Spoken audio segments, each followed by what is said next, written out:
Rusia menuduh AS kerana gagal mematuhi, saya petik, perjanjian dan persefahaman yang dicapai di Alaska. Understanding that we had in Alaska. There was no agreement in Alaska. Perjanjian di Alaska. Ada cadangan di Alaska, tetapi tiada perjanjian. Jika ada perjanjian, kita sudah pun ada pengakhiran perang. Ukraine sedang menang dalam perang ini. Menurut kenyataan Jabatan Negara Amerika Syarikat, Zelensky melakukan tugas dengan baik dan mempertahankan kedudukan, tambah Donald Trump. Tiada sebarang perjanjian di Anchorage antara Trump dan Putin, tegas Setiausaha Negara Amerika Serikat Marco Albert. Hanya dalam satu hari, Washington telah membuat perubahan mendadak dan menyatakan bahawa sekarang adalah masa untuk menyokong Ukraine dan memberikan tekanan maksimum ke atas Rusia. Kerana pada masa inilah, Ukraine telah mencipta situasi yang mengubah keadaan di barisan hadapan. Malah, pihak Amerika memberi perhatian bahawa Ukraine memutuskan untuk mengalahkan Rusia bukan di barisan hadapan, tetapi jauh di belakang. Dan ini sudah mula membuahkan hasil. Lebih-lebih lagi, ternyata ini selaras dengan matlamat tertentu. Doktrin ketenteraan Barat. Dalam keadaan ini, Volodymyr Zelensky telah mengumumkan operasi besar-besaran di Crimea yang akan memaksa Vladimir Putin untuk menerima perdamaian. Dan beliau memberi isyarat bahawa strategi tekanan maksimum ke atas Crimea ini telah dipersetujui di sidang kemuncak G7 di Perancis itu.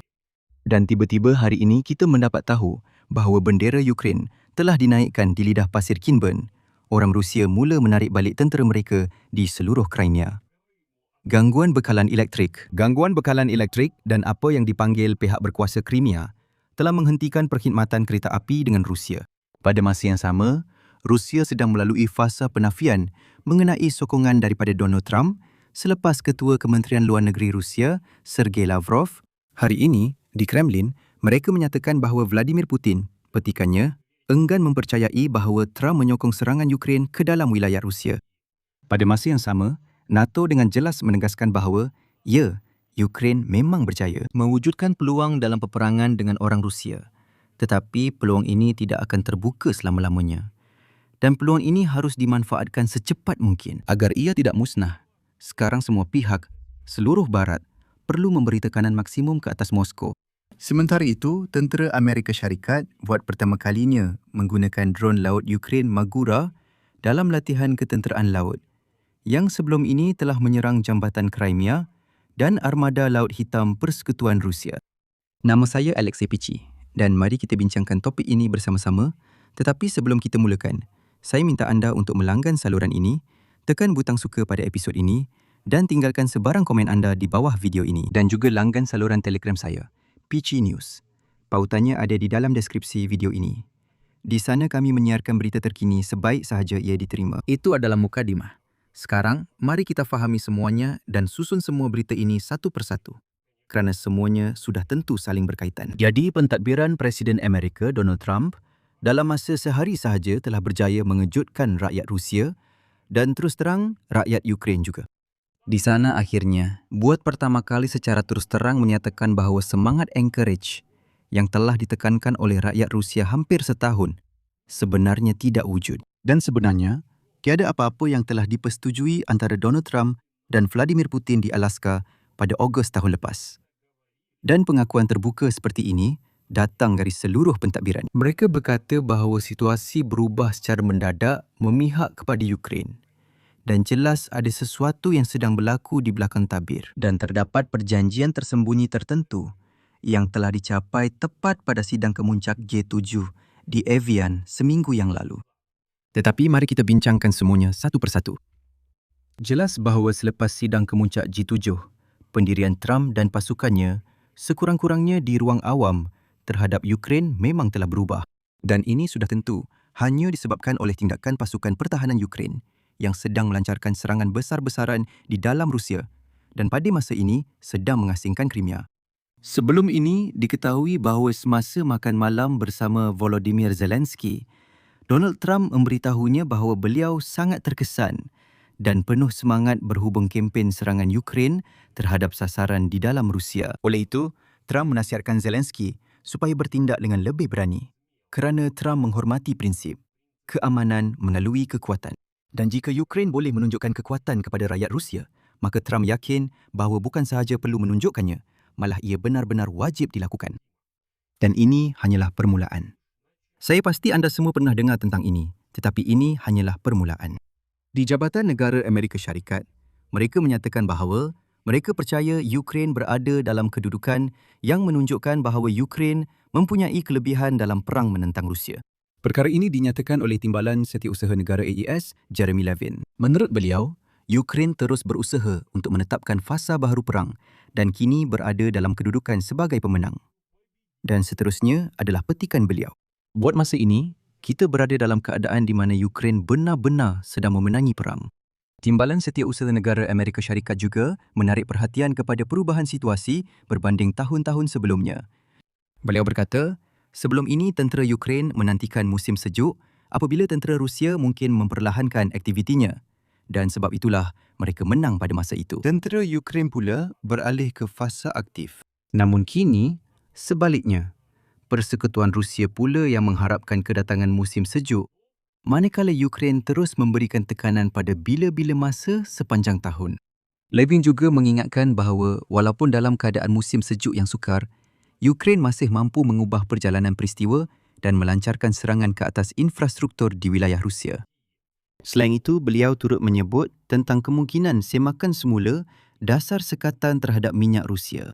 Di satu pihak, beliau berkata bahawa secara prinsipnya, Selat Hormuz di Timur Tengah masih terbuka dan pada masa ini, tiada kekurangan minyak di pasaran dunia. Oleh itu, sekatan terhadap minyak Rusia boleh dikaji semula sekali lagi dan dikenakan dengan sekuat-kuatnya. Di pihak lain, beliau berkata bahawa tindakan Angkatan Tentera Ukraine memberi mereka alasan untuk berfikir bahawa pelaksanaan sekatan ini hanya akan menjadi satu lagi tamparan tambahan kepada ekonomi Rusia. Oh ya, Eropah. Mari kita menyimpang sedikit dahulu. Eropah juga telah mula bertindak secara aktif. Perancis hari ini telah merampas satu lagi kapal tangki dari armada bayangan Rusia dan orang British yang juga baru-baru ini merampas kapal tangki armada bayangan Rusia yang sama memutuskan bahawa mereka boleh sahaja menjual minyak itu dari kapal tangki yang dirampas tersebut kerana menurut undang-undang antarabangsa, minyak ini tidak sah di sisi undang-undang. Jadi, ia tidak dimiliki oleh sesiapa. Mereka kata, kita jual dan dapat keuntungan daripadanya. Tapi, maaf, mari kita kembali kepada Trump. Beberapa jam sahaja selepas Timbalan Setiausaha Negara Amerika Syarikat mengumumkan bahawa Ukraine sedang menang, Presiden Amerika Syarikat Donald Trump telah memberi penilaian positif terhadap tindakan Presiden Ukraine Volodymyr Zelensky dalam perang dengan Rusia yang liar. Seterusnya adalah petikan daripada Donald Trump. Apapun yang berlaku, dia sedang melakukannya dengan agak baik. Sekurang-kurangnya, dia masih bertahan. Ramai orang terkorban di kedua-dua belah pihak, tetapi saya rasa dia mengendalikan keadaan dengan baik. Kenyataan ini dibuat oleh Trump semasa sidang media bersama Setiausaha Agung NATO, Mark Rutte.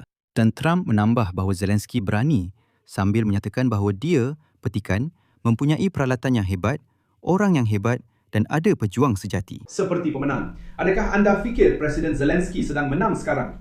Baiklah, dia sedang melakukannya dengan agak baik. Tak kira macam mana anda lihat, dia sedang melakukannya dengan agak baik. Sekurang-kurangnya dia mampu bertahan. Ramai orang mati di kedua-dua belah pihak. Tapi saya rasa dia sedang melakukannya dengan agak baik. Sebelum itu, saya ingatkan, Trump telah bertemu dengan Zelensky di sidang kemuncak G7 di Perancis.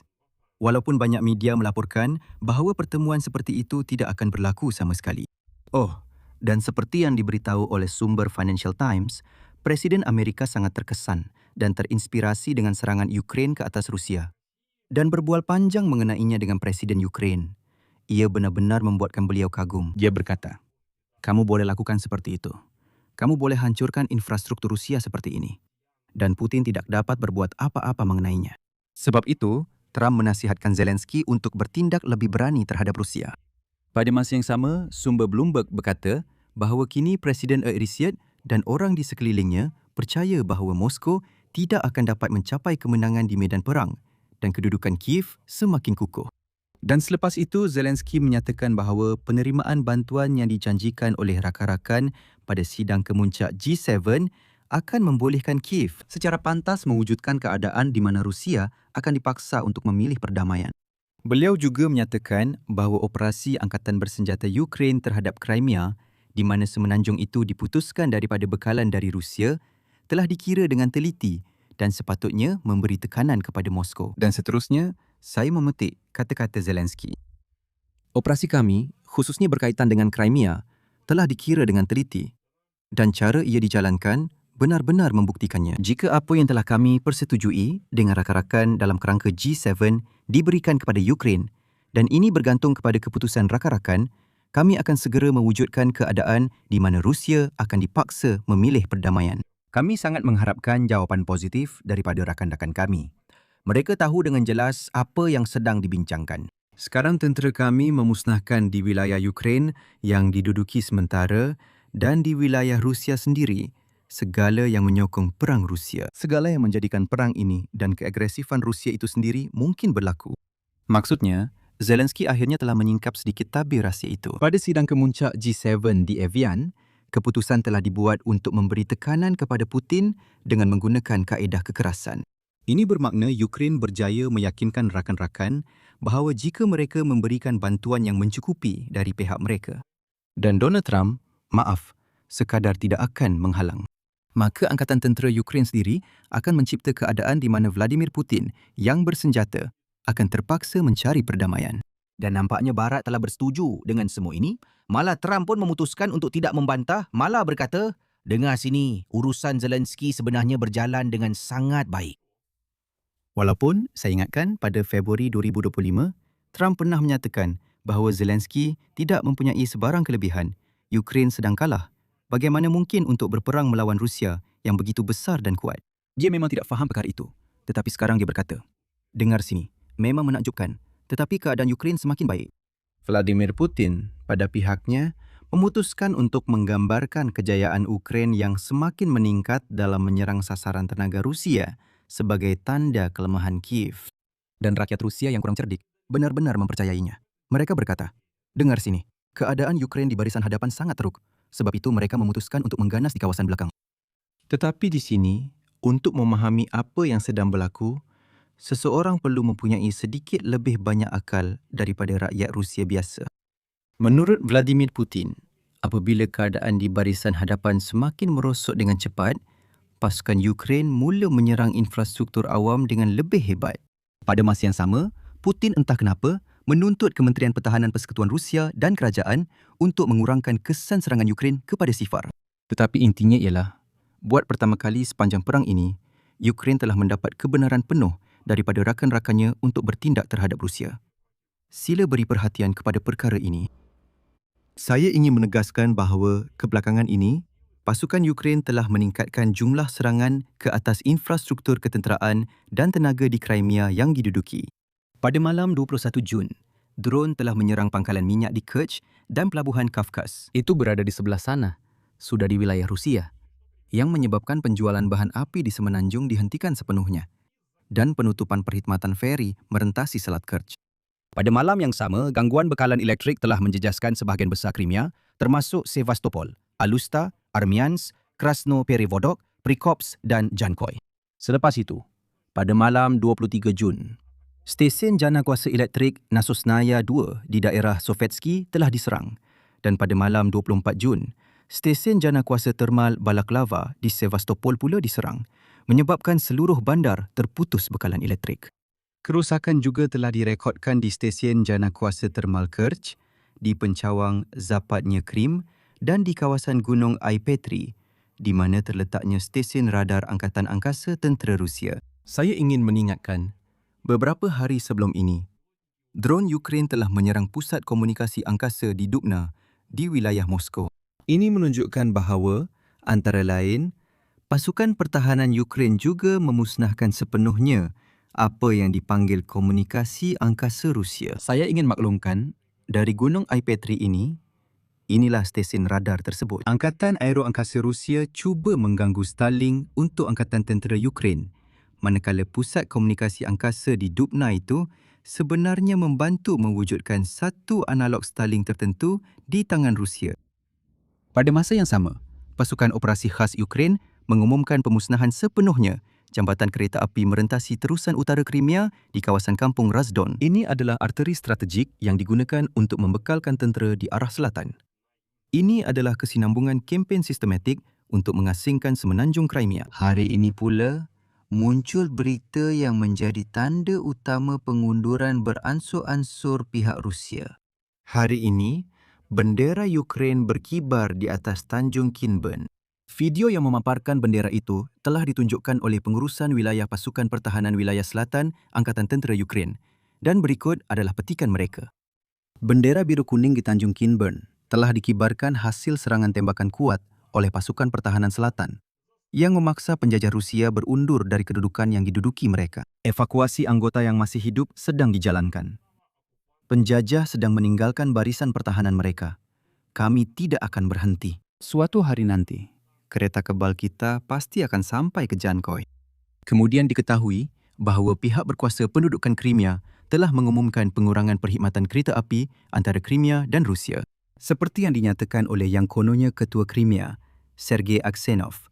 Menurut keputusan Ibu Pejabat Operasi, jumlah kereta api yang berulang-alik ke semenanjung dari Rusia dan sebaliknya akan dikurangkan separuh, daripada 14 kepada 7 kereta api sehari. Namun, walau bagaimanapun, walaupun baki 7 kereta api dari Rusia ini, kini ia tidak akan sampai ke Simferopol, Sevastopol atau Yevpatoria. Tidak, kini semua kereta api dari Rusia akan hanya sampai ke Kerch sahaja. Dan di situ juga, kereta api itu akan terus berpatah balik dan pulang ke Rusia yang kotor dan berbau busuk. Selain itu, rakyat Rusia benar-benar melarikan diri dari Crimea. Sudah tentu, propaganda Rusia mengatakan bahawa semuanya baik-baik saja di Crimea. Malah, musim cuti pun berjalan lancar. Semuanya hebat. Dan semua kenyataan tentang kekurangan petrol itu hanyalah propaganda Ukraine. Ukraine sengaja membesar-besarkan. Sebenarnya, semuanya tidak seperti itu. Namun, di arah yang dipanggil Jambatan Kerch, imej satelit Planet Labs pada 24 Jun telah merakamkan lambakan besar kereta persendirian. Kesesakan lalu lintas berlarutan lebih daripada 10 km dari pusat pemeriksaan, sebelum jambatan itu hingga ke kawasan Kampung Ivanovka. Dilaporkan bahawa kira-kira 1,500 buah kereta sedang cuba keluar dari Crimea yang diduduki sementara. Penceroboh kerap menutup laluan di jambatan ini yang merupakan sangat penting secara strategik bagi mereka, disebabkan oleh operasi pertahanan udara atau ancaman serangan dron laut. Oh ya, bercakap tentang dron laut. Semasa latihan pada bulan April di Filipina yang tidak diumumkan dan hanya sekarang diketahui, pasukan khas Amerika buat pertama kali menggunakan dron laut terhadap kapal yang telah ditamatkan perkhidmatan yang digunakan sebagai sasaran. Ini menjadi ujian pertama bot permukaan tanpa kru di rantau Indo-Pasifik. Bot tanpa kru kelas Magura yang dibangunkan di Ukraine dan digunakan dengan kesan maut terhadap armada Laut Hitam Persekutuan Rusia. Ya, dron laut Magura Ukraine kini digunakan oleh tentera Amerika. Peranti Magura telah menenggelamkan kira-kira 10 kapal tentera Rusia dari armada Laut Hitam Persekutuan Rusia. Lebih-lebih lagi, mereka menjadi dron laut pertama yang berjaya memusnahkan sasaran udara. Pada mula terkini, 2 peluru berpandu boleh dipasang. Dan pada 31 Disember 2024, sebuah helikopter Mi-8 Rusia telah ditembak jatuh dengan peluru berpandu seperti itu dari bot tanpa pemandu di kawasan Tanjung Tarkhankut di Crimea. Pada Mei 2025, berhampiran Novorossiysk, dron telah menembak jatuh sebuah pesawat pejuang Su-30 dengan peluru berpandu. Dan yang sangat penting, maklumat ini turut disahkan oleh tentera Rusia sendiri. Dan dalam keadaan ini, Vladimir Putin sekali lagi semalam menyatakan bahawa Rusia bersedia untuk berunding dengan Ukraine, tetapi berdasarkan beberapa perjanjian rekaan antara Donald Trump dan Vladimir Putin. Di Anchorage, Alaska, pada Ogos tahun lepas. Seperti yang anda tahu, Kremlin hampir setahun meyakinkan semua pihak bahawa kononnya Donald Trump telah mencapai persetujuan dengan Putin tentang sesuatu. Tanpa pengetahuan Ukraine bahawa wujud semangat Anchorage, bahawa terdapat beberapa perjanjian rahsia antara Amerika Syarikat dan Rusia mengenai Ukraine. Dan hanya Eropah yang menghalang kononnya untuk mencapai hasil berkaitan perjanjian rahsia itu. Hampir setahun, orang Rusia sudah tentu tidak mendedahkan hakikat perjanjian rekaan ini. Dan hari ini, pentadbiran Donald Trump akhirnya menunjukkan perubahan sepenuhnya ke arah Ukraine. Tiada semangat Anchorage yang wujud. Setiausaha Negara AS Marco Rubio buat pertama kalinya secara terbuka menyatakan bahawa semasa sidang kemuncak di Alaska pada Ogos tahun lalu, tiada sebarang persetujuan dicapai antara AS dan Rusia mengenai Ukraine. Seperti yang dikatakan oleh Marco Rubio dalam pertemuan antara Presiden Amerika Serikat Donald Trump dan Presiden Rusia Vladimir Putin di Anchorage, hanya cadangan untuk menamatkan perang yang dibincangkan, tetapi tiada sebarang persetujuan dicapai. Seterusnya adalah petikan daripada Marco Rubio. Di Alaska, tiada sebarang perjanjian dicapai. Di Alaska, satu cadangan telah dibuat untuk menamatkan perang. Tetapi, itu tidak pernah menjadi satu perjanjian. Rusia menuduh AS gagal menunaikan apa yang dikatakan sebagai perjanjian yang kami capai di Alaska. Sebenarnya tiada. Terdapat satu cadangan di Alaska, tetapi tiada perjanjian di Alaska. Jika ada perjanjian, peperangan sudah pun berakhir. Jadi seperti yang saya katakan, Presiden telah bersedia dan Amerika Syarikat juga tetap bersedia untuk memainkan apa sahaja peranan yang membina demi mencapai, anda tahu, pengakhiran yang berkekalan untuk perang di Ukraine ini. Dan di sinilah pihak Rusia mula memasuki fasa penafian yang keras. Di Kremlin, mereka menggesa supaya tidak mempercayai laporan bahawa Presiden Amerika Syarikat Donald Trump menyokong peningkatan tekanan ketenteraan Ukraine ke atas Rusia, termasuk serangan ke dalam wilayah persekutuan Rusia. Perkara ini sebelum ini diberitahu oleh sumber yang mengetahui perkara itu yang dipetik oleh penerbitan Ukraine Kyiv Independent dan akhbar British Financial Times. Dan hari ini, jurucakap Vladimir Putin Dmitry Peskov menyatakan, petikan, media Ukraine tidak boleh dipercayai. Itu yang pertama. Kedua, kita juga baru-baru ini mendengar kenyataan Encik Trump bahawa selepas selesai urusan mereka berhubung konflik sekitar Iran, beliau sekali lagi akan berusaha dalam hal penyelesaian isu Ukraine. Di Moskow, mereka menjangkakan dialog yang berkaitan dengan Washington akan diteruskan. Dan anda tahu, di sini Peskov betul. Donald Trump selepas perang dengan Iran memang kembali semula kepada isu penamatan perang Rusia terhadap Ukraine. Tetapi kali ini, bukan seperti yang diinginkan oleh rakyat Rusia. Dan di Moskow, seperti yang dikatakan oleh Peskov, mereka menjangkakan dialog dengan Washington akan diteruskan dengan harapan bahawa Steven Witkoff, Jared Kushner akan kembali bertemu dengan Kirill Dmitriev, utusan Putin. Mereka akan sekali lagi cuba menekan pendirian Ukraine. Sekali lagi, Trump akan menyatakan bahawa tekanan harus diberikan kepada Kyiv, bukan kepada Moskow. Tetapi kali ini, tidak semudah itu. Pendekatan Washington memang mula berubah. Dan di sini, banyak perkara akan bergantung pada bagaimana Eropah bertindak seterusnya. Tetapi di Moskow, mereka tidak dapat menerima kenyataan ini. Dan di Kremlin, mereka benar-benar tidak dapat mempercayai bahawa Trump benar-benar mungkin tidak melayani ego Vladimir Putin yang bermasalah. Di Kremlin, mereka masih berharap untuk memujuk Donald Trump supaya dia memberi tekanan kepada Kyiv untuk menghentikan serangan Ukraine ke dalam wilayah Rusia. Tetapi Ukraine tidak berniat untuk menghentikan serangan jarak jauhnya, kerana itu sudah menjadi strategi. Ia bukan lagi taktik. Wall Street Journal hari ini menulis bahawa di Rusia, mereka mendakwa bahawa penjajah sedang mara secara besar-besaran di barisan hadapan dan Ukraine tidak mampu untuk menang dalam perang pergeseran. Namun, tindakan terbaru pasukan pertahanan Ukraine menimbulkan keraguan besar terhadap kata-kata ini kerana drone jarak sederhana telah menjadi intipati utama strategi ketenteraan baharu bagi mereka. Menurut penanalisis penerbitan itu, matlamat utama Kyiv sekarang adalah untuk melumpuhkan persekutuan Rusia dari kawasan belakangnya, bukan di barisan hadapan. Malah, dalam doktrin ketenteraan Barat, ini mempunyai nama tersendiri, iaitu pemintasan udara. Jadi, intipati doktrin ini adalah untuk memusnahkan, mengganggu, mengalihkan perhatian dan melambatkan fungsi sokongan yang menyokong barisan hadapan Rusia. Untuk tujuan ini, Angkatan Tentera Ukraine menggunakan drone jarak sederhana untuk menyerang pos komando, talian komunikasi, gudang peluru dan bahan api, pusat kawalan drone, pusat logistik dan pasukan simpanan. Selari dengan itu, Kyiv meningkatkan jumlah serangan jauh ke dalam wilayah Rusia, iaitu serangan ke atas sasaran ketenteraan dan tenaga di kawasan pedalaman Rusia sendiri. Akibatnya, Kremlin terpaksa membuat keputusan yang sukar tentang di mana hendak menempatkan pertahanan udara dan kawasan mana yang perlu dibiarkan tanpa perlindungan. EA sebagai bukti bahawa strategi ini berkesan, Zelensky semalam menyatakan bahawa Rusia memang sedang cuba mengalihkan pertahanan udara ke Moskow dengan mendedahkan kawasan-kawasan di barisan hadapan serta mendedahkan objek-objek ketenteraan dan tenaga yang penting di seluruh Rusia dan di wilayah-wilayah Ukraine yang diduduki. Mengenai barisan hadapan, pasukan pertahanan Ukraine juga kini mempunyai lebih banyak dron jarak dekat. Dan di Institut Kajian Perang, mereka menyatakan bahawa secara keseluruhan ini memberikan kesan operasi yang belum pernah kita lihat dalam skala sebesar ini sebelum ini.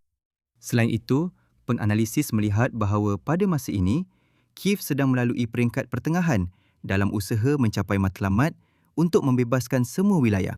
Peringkat pertengahan ini dipanggil dengan sangat mudah. Ia adalah demilitarisasi. Semenanjung Crimea yang telah dianeksasi, yang telah digunakan oleh Persekutuan Rusia selama bertahun-tahun untuk serangan udara ke atas Ukraine, latihan ketenteraan dan membekalkan kumpulan tenteranya di selatan, di bahagian tanah besar Ukraine. Untuk merealisasikan rancangan ini, tentera baru-baru ini telah melancarkan beberapa serangan ke atas laluan logistik di Crimea serta ke atas infrastruktur tenaga dan sistem pertahanan udara di sekitar Selat Kerch. Bagi Armada Laut Hitam, Angkatan Tentera Ukraine sebelum ini telah memaksa pihak Rusia untuk mengeluarkan kapal-kapal mereka dari Crimea. Dan akhirnya, saya akan membawakan satu petikan daripada Wall Street Journal yang menerangkan mengapa pasukan Trump membuat pusingan mendadak ke arah Ukraine. Petikan. Ukraine kini mempunyai kelebihan dan inisiatif berbanding Rusia dalam serangan jarak sederhana. Ini meningkatkan kos dan risiko untuk Kremlin sambil melemahkan kedudukan rundingan Rusia.